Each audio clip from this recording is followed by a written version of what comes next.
আল্লাহ পাক রব্বুল আলামিন তিনার পবিত্র কালামুল্লাহ শরীফে বলে দিয়েছেন, বিসমিল্লাহির রহমানির রহিম, ওয়া মা খালাকতুল জিন্না ওয়াল ইনসা ইল্লা লিয়াবুদুন। আল্লাহ পাক রব্বুল আলামিন বলতেছেন, মানব জাতকে, জিন জাতকে সৃষ্টি করার একটাই মাত্র উদ্দেশ্য, সেটা হলো আল্লাহর ইবাদত, উপাসনা। জোরে বলেন সুবহানাল্লাহ। আমাদের আগে আল্লাহ পাক জিন জাত দুনিয়ার জমিনে সৃষ্টি করেছিল। বহুদিন ওনারা এই জমিনের মধ্যে বসবাস করছেন। তারপরে ওনারা নাফরমানি করতে করতে করতে করতে যখন একবারে উপর মহল্লায় চলে গেছে, আল্লাহ পাক রব্বুল আলামিন গজব দিয়ে সব ধ্বংস করে দিয়েছে। যেরকম নাউযুবিল্লাহ।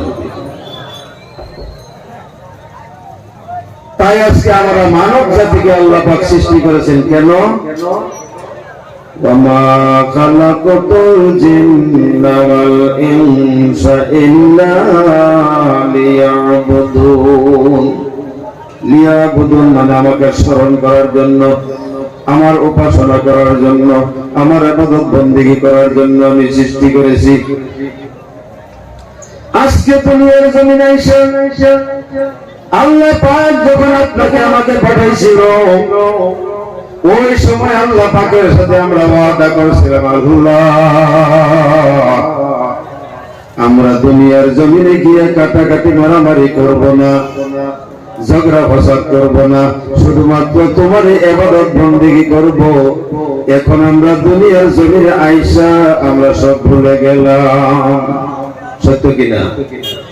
তাই শাইর বলে, যখন তোমার কেউ ছিল না তখন ছিলাম আমি, যখন তোমার কেউ ছিল না তখন ছিলাম আমি, এখন তোমার সব হয়ে আছে, পর হয়ে আছি আমি। কথাটা ঠিক না? ঠিক। ওই মর্তে মুজাহিদ ভাইরা, আমি আপনি যখন মায়ের গর্ভে ছিলাম, দুই ফোঁটা আমাকে আপনাকে মাংস বানাইছিল, হাড্ডি বানাইছিল, আমাকে আপনাকে আল্লাহ পাক সৃষ্টি করছিল। নাপাক পানির দ্বারা সৃষ্টি করেছে, কিন্তু নাপাক পানি নাবির দ্বারা আল্লাহ পাক ভক্ষণ করে আছে। মুআজ্জাজ হাজিরিন কিরাম, ঠিক তদ্রুপ আল্লাহ পাক রব্বুল আলামিন আমাকে আপনাকে যখন সৃষ্টি করেছে, সৃষ্টি করার পরে আমার আল্লাহ ভুলে যায় নাই। সুবহানাল্লাহ। আল্লাহ পাক রব্বুল আলামিন কোরআনে কারীম দিয়েছেন, আল্লাহ পাক যুগে যুগে নবী রাসূল দিয়েছেন, আম্বিয়া কেরামগণকে দিয়েছেন। আম্বিয়া কেরামরা মানুষকে বুঝাইবে, কোরআন তেলাওয়াত করবে, মানুষ শুদ্ধ পথে আসবে। এখন আম্বিয়া কেরাম আমাদের মধ্যে নাই। আল উলামা ওয়ারাসাতুল আম্বিয়া।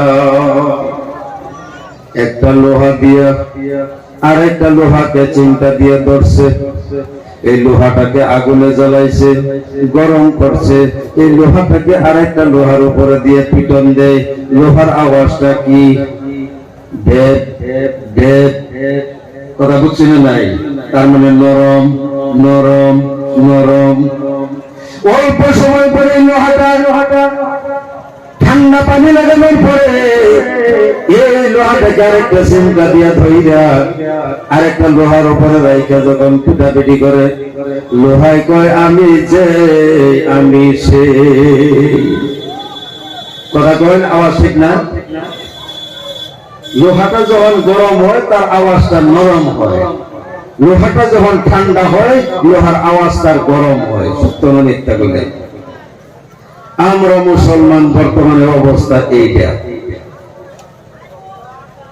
আর একটা সবজি আমরা সবের গরু খাই, যার মাংস দিয়ে খাওয়া যায়, মাছ দিয়ে খাওয়া যায়, ভর্তা বানায়া খাওয়া যায়, ভাজি বানায়া খাওয়া যায়, যে কোনো অবস্থায় খাওয়া যায়, যার নাম হলো আলু। যখন তোমার কেউ ছিল না তখন ছিলাম আমি, এখন তোমার সব হইয়াছে, পর হইয়াছি আমি রে, পর হইয়াছি আমি।